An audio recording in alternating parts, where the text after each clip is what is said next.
अस्सलाम वालेकुम, welcome to recipe secrets. Guys, आज की इस वीडियो में आप लोगों के साथ अफ़गानी मटन वाइट कढ़ाई बनाने की रेसिपी शेयर करूंगा, जो कि बनाना नहायत आसान और ज़ायके में लाजवाब है। सो गाइस, इस किस्म की ज़बरदस्त किस्म की रेसिपी बनाने के लिए सबसे पहले हमने वो 1 kg मटन को मैरिनेट कर दिया। मटन को अच्छी तरह वॉश करने के बाद इसमें खुश्क मसाला जात ऐड किए। इसमें हमने नॉर्मल किचन में यूज़ होने वाले मसाले जो हैं वो ऐड किए हैं, कोई एक्स्ट्रा या सीक्रेट मसाला ऐड नहीं किया। सारे मसाले ऐड करने के बाद हमने इसमें अंदर इसको अच्छी तरह मिक्स किया। मिक्स करने के बाद हमने इसमें 1 कप दही ऐड किया। दही ऐड करने के बाद हमने इसको दोबारा अच्छी तरह मिक्स किया। मिक्स करने के बाद ऊपर से हमने इसको कवर करके कम से कम 2 घंटे के लिए फ्रिज में रख दिया, ताकि मैरिनेशन अच्छी तरह हो जाए।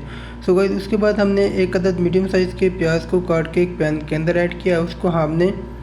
उसके बाद हमने इसके ऊपर मैरिनेटेड मटन को ऐड कर दिया। मटन ऐड करने के बाद हमने इसके ऊपर 2 अदद मीडियम साइज़ के टमाटर और हस्बे ज़ायका हमने इसमें हरी मिर्च को कूट के इसमें ऐड कर दिया।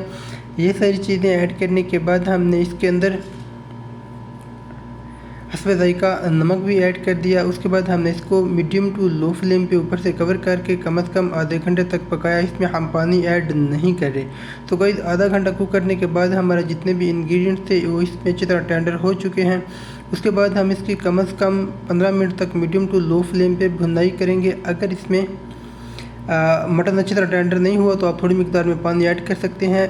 उसके बाद हमने इसमें 1 कप दही मज़ीद ऐड कर दिया। दही ऐड करने के बाद हम इसको अच्छी तरह 15 मिनट तक भुनाई करेंगे। उसके बाद कोई हमने इसमें कोई मसाला ऐड नहीं किया। जितने भी मसाले हैं हमने मैरिनेशन में ही ऐड कर देते, एक्स्ट्रा कोई मसाला हम इसमें ऐड नहीं करें। सो गाइस, दही ऐड करने के बाद कम से कम 15 मिनट के लिए हमने इसको कुक किया। उसके बाद हमारी जो रेसिपी है वो तैयार हो चुकी। सो गाइस, अगर आप चैनल पर नए हैं तो चैनल को सब्सक्राइब